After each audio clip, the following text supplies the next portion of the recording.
کہ حضور نے ارشاد فرمایا مشرق کی طرف سے وہ فوجیں نکلیں گی، لوگ آئیں گے جو عرب میں مہدی کی حکومت قائم کریں گے۔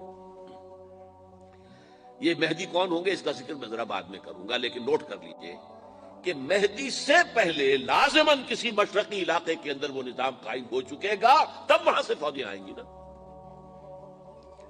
یہ مشرق کون سا ہے؟ عرب کے مشرق میں آپ چلیے، ایران بھی آ جائے گا، افغانستان بھی ہے، پاکستان بھی ہے، اور اگر اسے اور توسیع دے تو ہندوستان بھی ہے۔ یہ ہے عرب کا مشرق، اس سے فوجیں جائیں گی۔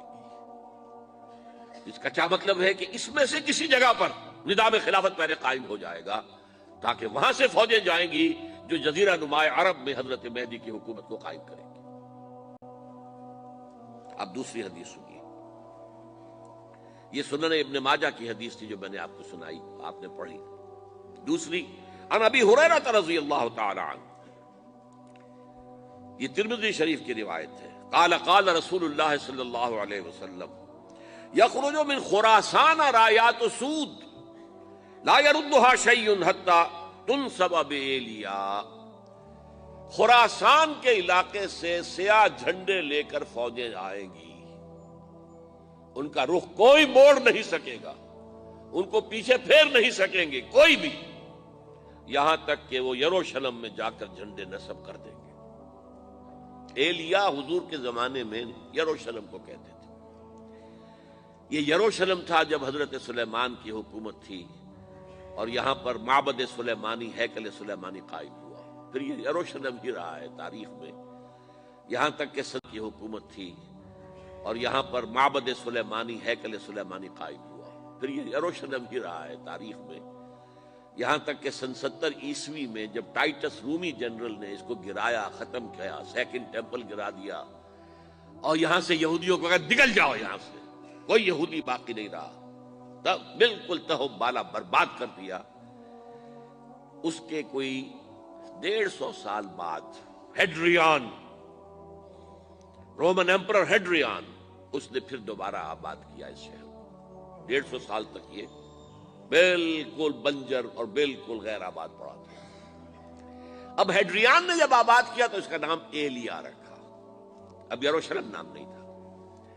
تو حضور کے زمانے میں پھر اس کا نام ایلیا تھا، اور اب اس سے کیا معلوم ہو رہا ہے کہ یہ یروشلم مسلمانوں کے قبضے سے اس وقت نکلا ہوا ہوگا، ایک دفعہ پہلے نکلا تھا، سن 1099 عیسوی میں مسلمانوں کے ہاتھ سے نکلا، کروسیڈرز، عیسائیوں نے آ کر اس کو قبضے میں کیا، لاکھوں مسلمانوں کو مارا، قتل کیا۔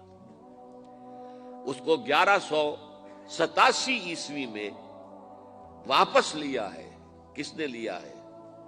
صلاح الدین ایوبی، کرد۔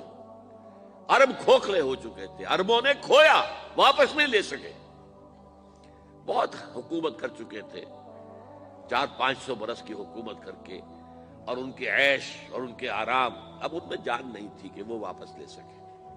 واپس لینے والا گرم کرد خون تھا، صلاح الدین ایوبی۔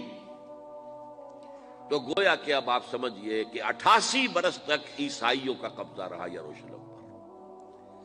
اب 1967 میں یہودیوں نے قبضہ کیا ہے، اور اب 38 برس تو ہو گئے، 88 نہیں تو 38 برس تو ہو گئے ہیں، لیکن وہ دور آئے گا کہ اب پھر لیں گے، لینے والے عرب بھی نہیں ہوں گے، خراسان کے علاقے سے فوجیں آئیں گی۔ یہ خراسان کیا تھا؟ ایلیا تو میں نے آپ کو بتا دیا، یروشلم کا نام ہے۔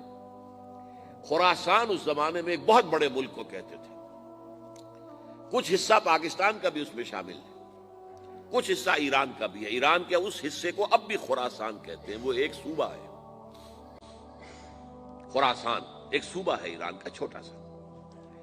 پاکستان میں خاص طور پر یہ جو علاقہ مالاکنڈ ایجنسی کہلاتی ہے، اس سے اوپر جتنا علاقہ ہے، اور یہ جو واخان کی ایک پٹی آتی ہے اوپر، واخان افغانستان کی ایک پٹی سی دم سی چلی آتی ہے جو جا کر چائنا کی سرحد سے مل جاتی ہے، یہاں سے لے کے یہاں تک یہ جو مالاکنڈ کا وہ درہ ہے اور پہاڑ ہے، یہ بھی خراسان کا حصہ ہے۔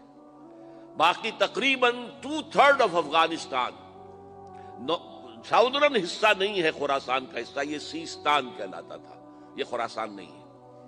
لیکن یہ کہ اوپر کا 2/3 آف افغانستان اور اس کے ساتھ یہ جو عرب، جو اب یہ ترک ممالک آزاد ہوئے ہیں سوویت یونین کے ڈسولوشن کے ساتھ، یہ سارا علاقہ کہلاتا ہے خراسان بزرگ، دی گریٹ خراسان۔